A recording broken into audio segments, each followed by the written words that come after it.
Sin embargo, administrar leyes que se habían escrito muchos siglos antes no era nada fácil para un hombre. Una ley prohibía a los judíos casarse con gentiles para evitar que adoraran dioses extranjeros.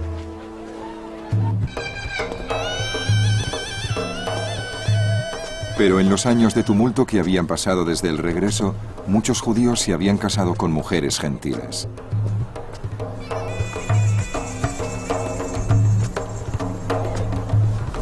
Después de muchas deliberaciones, Edra decidió que no le quedaba más remedio que ordenar a esos hombres que se divorciaran de sus esposas. Habéis cometido traición casándoos con mujeres gentiles.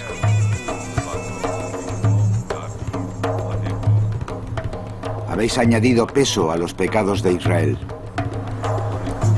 Pero ahora, dad gracias a Yahvé, el Dios de vuestros antepasados, y obedeced su voluntad, separándoos de vuestras mujeres gentiles.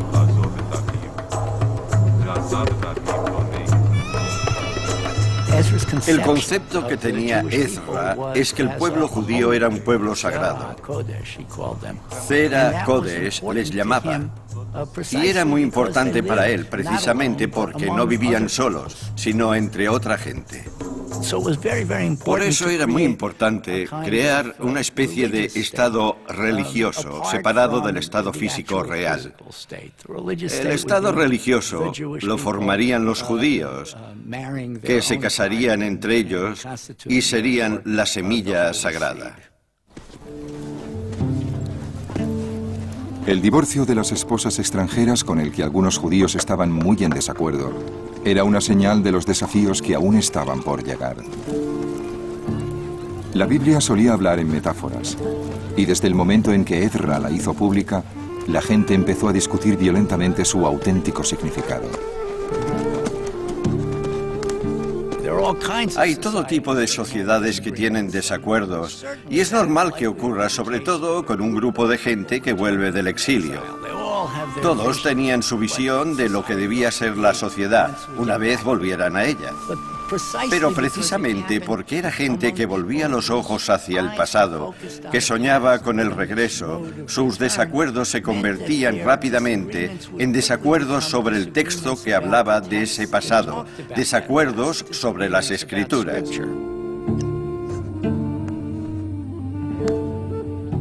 Y esa tradición, como decíamos, de estar en desacuerdo sobre las Escrituras fue como una especie de estribillo de toda la época posterior al exilio.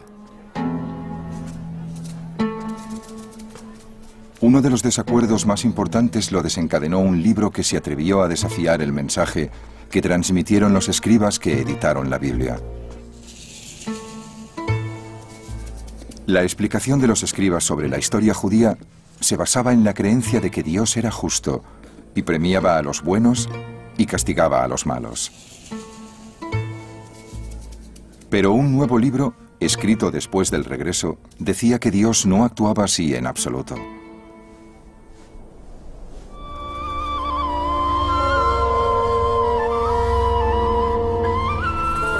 El protagonista del libro, un hombre rico y justo llamado Job, sufrió una serie de catástrofes.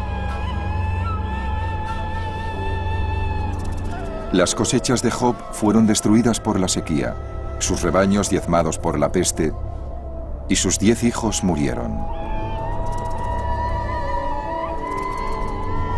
Luego, el propio cuerpo de Job quedó destrozado por la enfermedad. Sentado a la vera del camino, llorando la pérdida de todo lo que amaba, con un hábito de saco y cenizas, Job planteó una de las grandes preguntas de esta vida. ¿Por qué muchas veces los malos prosperan, mientras que los buenos suelen sufrir?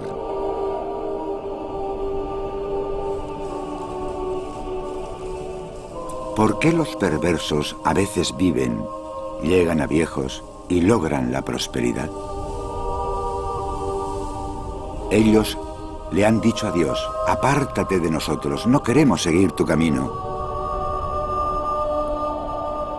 Yo he rescatado a pobres que lloraban, a huérfanos, a los que nadie quería ayudar.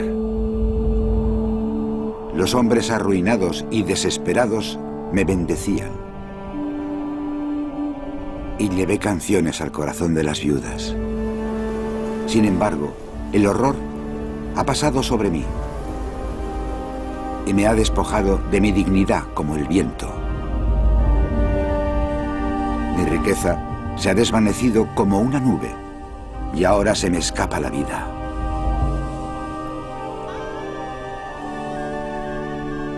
He deseado el bien y solo recibo el mal.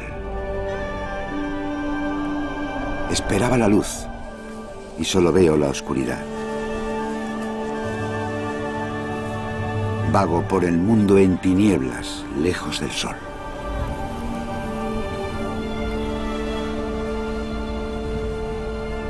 Job parece reaccionar ante la idea de que hay un solo Dios poderoso y bueno en el mundo,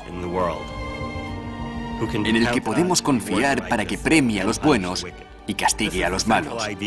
Esa es la idea central de la mayor parte de los libros bíblicos y, desde luego, de toda la historia bíblica. Y Job reacciona sencillamente diciendo que eso no es así, no se ajusta a la realidad que conocemos. Es cierto, la realidad no se ajusta a la tesis de que Dios siempre premia a los buenos y castiga a los malos.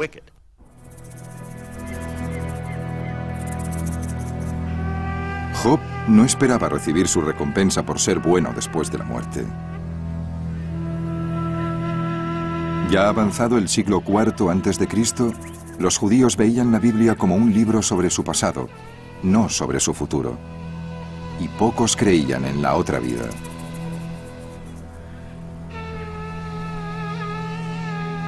Incluso los árboles tienen esperanza. Si los cortas, vuelven a brotar. Pero el hombre, cuando se agota y muere, cuando el ser humano se rinde, ¿dónde está? El agua se evapora del lago. Los ríos se secan y se agrietan. Y el hombre cae para no levantarse más.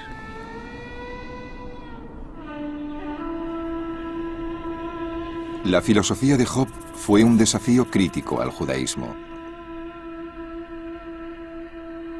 Si no había premio por ser bueno, ni castigo por ser malo, ¿por qué molestarse en obedecer las leyes de Dios?